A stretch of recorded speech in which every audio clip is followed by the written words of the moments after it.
भावनात्मक हेराफेरी एक तेजी से चर्चा का विषय है, लेकिन इसे पहचानना हमेशा आसान नहीं होता है। वास्तविक कारण समझे बिना आपने कितनी बार एनी लॉग के कार्यों से दोषी या भ्रमित महसूस किया है? चाहे काम पर हो, रोमांटिक रिश्ते में या यहाँ तक कि परिवार के भीतर भी, भावनात्मक हेराफेरी हमारी कल्पना से कहीं ज्यादा करीब हो सकता है। यह वीडियो आपको इस हेराफेरी के संकेतों को पहचानने और अपने निर्णयों और रिश्तों पर नियंत्रण हासिल कराने में मदद करेगा। हमारे दैनिक जीवन में ऐसे व्यवहारों का सामना कराना आम बात है जो पहली नज़र में हानिरहित लगाते हैं, लेकिन जो जोड़-तोड़ के इरादों को छिपा सकते हैं। कभी कभी एक सरल "मैं आपसे या केवल इसलिए पूछ रहा हूं क्योंकि आप मुझसे प्यार कराते हैं" भावनात्मक नियंत्रण के एक पैटर्न को छिपा सकता है। सबसे महत्वपूर्ण बात यह समझना है कि ये व्यवहार हमारे जीवन को कैसे प्रभावित कराते हैं और हम अपनी सुरक्षा कैसे कर सकते हैं। इस वीडियो के अंत में आप भावनात्मक हेराफेरी के इन 7 रूपों की पहचान कराना सीखेंगे और अनेस खुद को कैसे बचाएं। लक्ष्य न केवल संकेतों को पहचानना है, बल्कि चालाकीपूर्ण रणनीतियों से प्रभावित हुए बिना अधिक स्पष्टता और आत्मविश्वास के साथ निर्णय लेने की आपकी क्षमता को मजबूत कराना भी है। अंत तक बने रहे, क्योंकि मैं बहुमूल्य युक्तियां साझा कराने जा रहा हूं जो आपके जीवन में कुछ लॉग के साथ व्यवहार कराने के तरीके को बदल सकती है। जरूर देखें, क्योंकि इन संकेतों को समझकर आप भावनात्मक रूप से मजबूत और अपने व्यक्तिगत और व्यावसायिक रिश्तों में अधिक सुरक्षित हो जाएंगे। अब आइए इन व्यवहारों के पीछे क्या है या समझने के लिए भावनात्मक हेराफेरी की अवधारणा पर गौर करें। भावनात्मक हेराफेरी एक सूक्ष्म व्यवहार है जिसे अक्सर चिंता या स्नेह के रूप में छिपाया जाता है। यह तब होता है जब कोई व्यक्ति भावनाओं के माध्यम से अपने कार्यों, भावनाओं या विचारों को नियंत्रित कराने की कोशिश करता है, आमतौर पर प्रच्छन्न तरीके से। यह किसी भी प्रकार के रिश्ते में हो सकता है, चाहे वह दोस्तों, परिवार, सहकर्मियों या यहाँ तक कि रोमांटिक रिश्तों के साथ भी हो।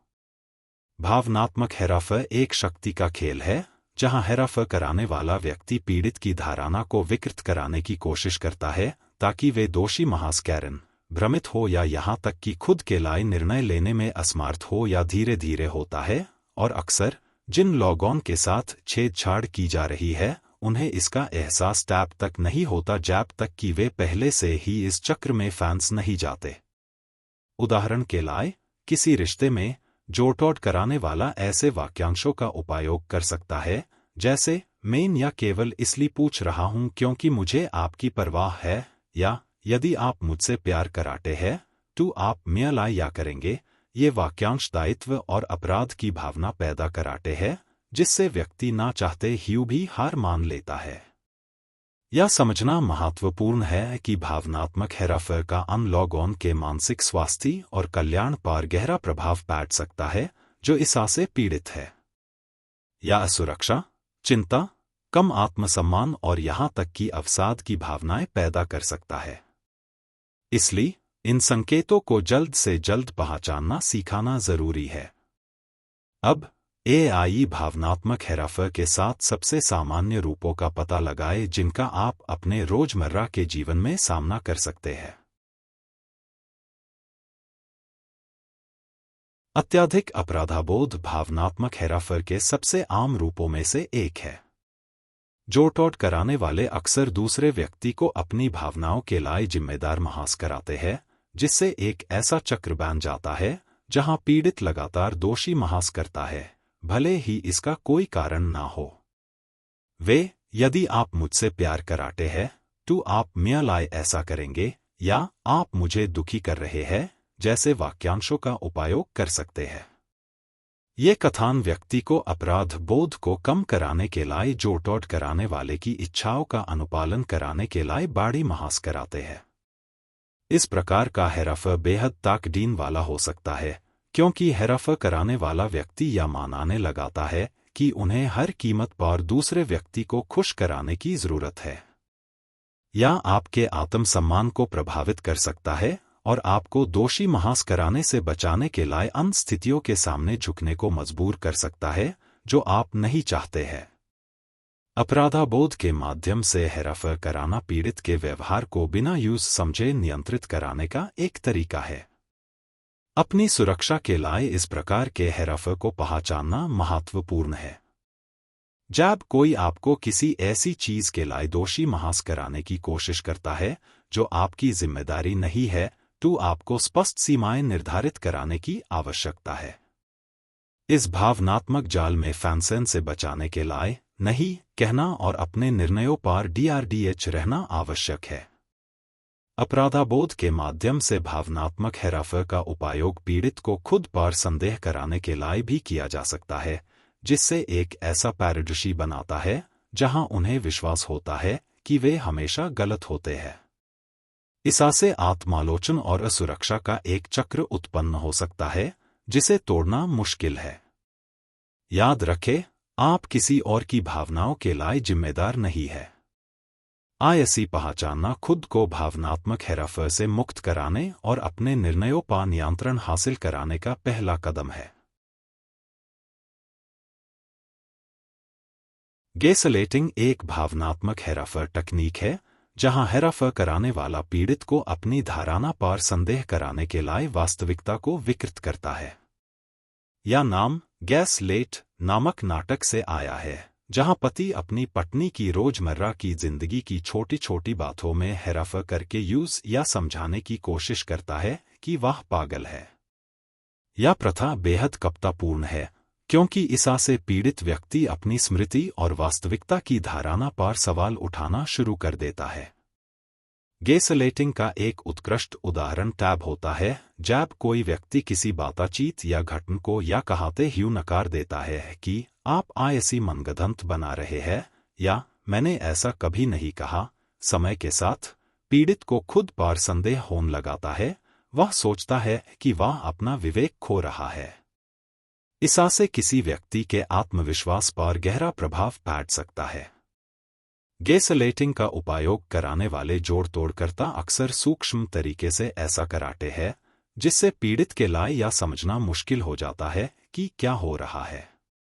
वे पिछले व्यवहारों को नकार सकते हैं, शब्दों को विकृत कर सकते हैं या यहां तक कि इतिहास को फिर से लिखने की कोशिश कर सकते हैं, जिससे ऐसा माहौल बन सकता है जहां पीड़ित भटका हुआ और असुरक्षित महसूस करता है। इस प्रकार के हेरफेर के प्रति सचेत रहना महत्वपूर्ण है, खासकर जब कोई आपकी धारणाओं या अनुभवों को बदनाम कराने की कोशिश करता है। यदि आप अपने आप को लगातार अपने आप पर संदेह कराते हुए या किसी स्थिति में जो हुआ उसके बारे में भ्रमित महसूस कराते हुए पाते हैं, तो यह एक संकेत हो सकता है कि आप गैसलाइट हो रहे हैं। अपनी स्वयं की धारणा में आत्मविश्वास पुनः प्राप्त कराना आवश्यक है। जब आप इन संकेतों को पहचानना शुरू कराते हैं, तो आप अपनी सुरक्षा कर सकते हैं और अपनी वास्तविकता पर नियंत्रण हासिल कर सकते हैं। जोड़-तोड़ कराने वाले अक्सर हर स्थिति में खुद को पीड़ित के रूप में पेश कराते हैं, जो एक ऐसा पैटर्न बनाता है जहां दूसरा व्यक्ति मदद या बलिदान कराने के लिए बड़ी महसूस करता है। वे दूसरों को ऐसा महसूस कराते हैं जैसे वे जोड़-तोड़ कराने वाले की खुशी या भलाई के लिए जिम्मेदार है। खुद को पीड़ित के रूप में रखाकर जोड़-तोड़ कराने वाला सहानुभूति उत्पन्न करता है और जो वह चाहता है यूज पाने के लिए दूसरे व्यक्ति की भावनाओं में हेरफेर करता है। उदाहरण के लिए, एक जोड़-तोड़ कराने वाला लगातार ऐसे वाक्यांश कह सकता है जैसे हमेशा केवल मैं ही परवाह करता हूं या कोई भी मुझे कभी नहीं समझता है। इससे दूसरे व्यक्ति में अपराध की भावना पैदा होती है, जो जोड़-तोड़ कराने वाले की पीड़ा को कम कराने के लिए जिम्मेदार महसूस कराना शुरू कर देता है, भले ही उन्होंने कुछ भी गलत नहीं किया हो। यह व्यवहार एक भावनात्मक रणनीति है जिसका उद्देश्य करुणा उत्पन्न कराना और एक गतिशीलता पैदा कराना है, जहां जोड़-तोड़ कराने वाला दूसरों की सहानुभूति से लाभान्वित होता है। हालांकि चालाकी कराने वाला व्यक्ति अपनी पहचान खोना शुरू कर देता है, जिससे चालाकी कराने वाले की जरूरतें अपनी जरूरतों से आगे हो जाती है। इस भावनात्मक खेल में पड़ने से बचाने के लिए या पहचानना सिखाना जरूरी है कि जब कोई पीड़ित के साथ छेड़छाड़ कर रहा हो। इसमें स्पष्ट सीमाएं स्थापित कराना और दूसरों के भावनात्मक दबाव के आगे ना झुकना शामिल है। याद रखें, आप एनी लॉग की समस्याओं के लिए जिम्मेदार नहीं है और आपको उन सभी स्थितियों को हल कराने में सक्षम नहीं होने के लिए दोषी महसूस नहीं कराना चाहिए जो जोड़ तोड़ करता आपके सामने रखता है। जोड़ तोड़ कराने वाले अक्सर ऐसे वादे कराते हैं जिन्हें वे कभी पूरा नहीं कराते, जिससे निराशा और नियंत्रण का एक चक्र बन जाता है। वे जानते हैं कि कुछ वादा करके वे पीड़ित में उम्मीदें पैदा कर सकते हैं, जिससे उन्हें विश्वास हो जाएगा कि भविष्य में कुछ अच्छा होगा। हालांकि ये वादे कभी पूरे नहीं होते हैं और जोड़ तोड़ कराने वाला नियंत्रण बनाए रखने के तरीके के रूप में पीड़ित की आशा का उपयोग करता है। खोखले वादों के उदाहरणों में मैं बदलूंगा, मैं वादा करता हूं, या इस बार या अलग होगा जैसे वाक्यांश शामिल है। जोड़ तोड़ कराने वाला ये वादे विश्वास हासिल कराने और पीड़ित को बरगलाने के लिए करता है, लेकिन वह जो वादा करता है यूज कभी पूरा नहीं करता, जिससे झूठी आशा का एक चक्र बन जाता है। यह व्यवहार भावनात्मक नियंत्रण का एक रूप है जो बहुत हानिकारक हो सकता है, क्योंकि पीड़ित यह मानना शुरू कर देता है कि यदि वे लंबे समय तक इंतजार कराते हैं तो चीजें बेहतर हो जाएंगी। इससे भावनात्मक निर्भरता की भावना पैदा होती है, जहां पीड़ित का मानना है कि उन्हें उस चीज की प्रतीक्षा कराने की जरूरत है जो कभी नहीं आएगी। जब कोई खोखले वादे कर रहा हो तो यूज पहचानना महत्वपूर्ण है और इस चक्र में नहीं पड़ना चाहिए। सच्चा परिवर्तन शब्दों से नहीं, कार्यों से आता है। यदि कोई हमेशा कुछ वादा करता है लेकिन कभी पूरा नहीं करता है, तो सीमा निर्धारित कराने और आगे बढ़ाने का समय आ गया है। खोखले वादों की पहचान कराना सिखाकर आप अपनी भावनात्मक ऊर्जा की रक्षा कर सकते हैं और जोड़ तोड़ वाले रिश्तों में पड़ने से बच सकते हैं। भावनात्मक हेरफेर के सबसे सूक्ष्म रूपों में से एक अलगाव है। जोड़ तोड़ कराने वाले पीड़ित को उसके दोस्तों, परिवार और सहायता नेटवर्क से दूर कराने की कोशिश कराते हैं, जिससे वह भावनात्मक रूप से अधिक निर्भर हो जाता है। यह कई तरीकों से किया जा सकता है, जैसे पीड़ित के करीबी लोगों को आयोगी ठहराना या कृत्रिम संघर्ष पैदा कराना। जोड़ तोड़ कराने वाला ऐसी बातें कह सकता है जैसे आपके दोस्त आपकी परवाह नहीं कराते, या मैं एकमात्र व्यक्ति हूं जो वास्तव में आपकी परवाह करता हूं।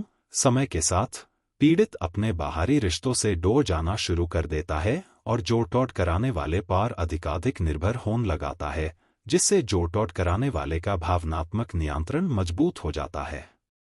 यह अलगाव एक शक्तिशाली रणनीति है, क्योंकि यह पीड़ित के समर्थन को कमजोर कर देता है और उन्हें हेरफेर के प्रति अधिक संवेदनशील बना देता है। इसके अलावा एनी लॉग के साथ संबंध तोड़कर जोड़ तोड़ कराने वाला व्यक्ति पीड़ित को अपने निर्णयों और धारणाओं पर संदेह कराने में सक्षम बनाता है। इस जाल में फंसन से बचाने के लिए दोस्तों और परिवार के साथ अपने संबंध बनाए रखना महत्वपूर्ण है।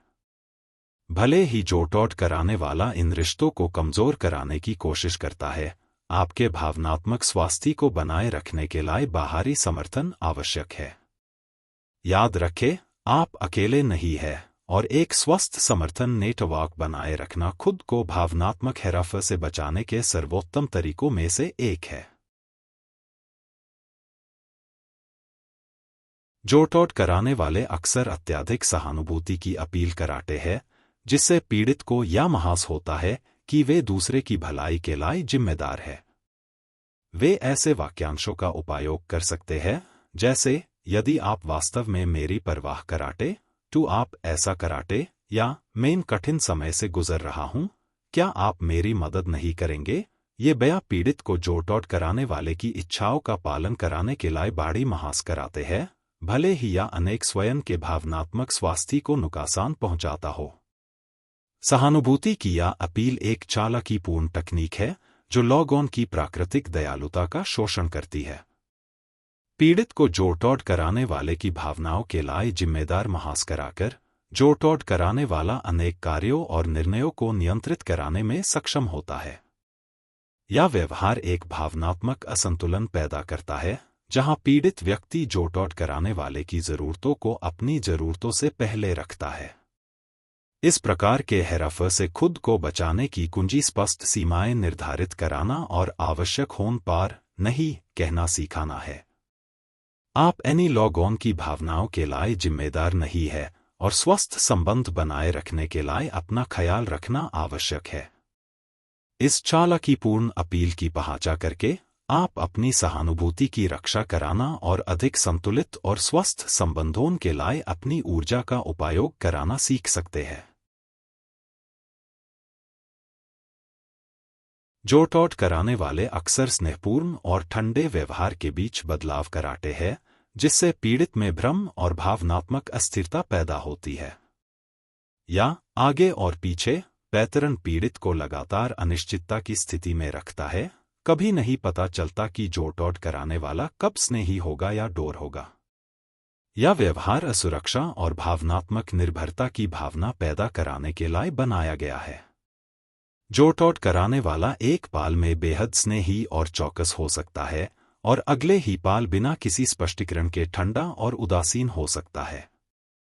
या एक भावनात्मक रोलर कोस्टर बनाता है, जहां पीड़ित लगातार मैनिपुलेटर की मंजूरी की तलाश में महास करता है।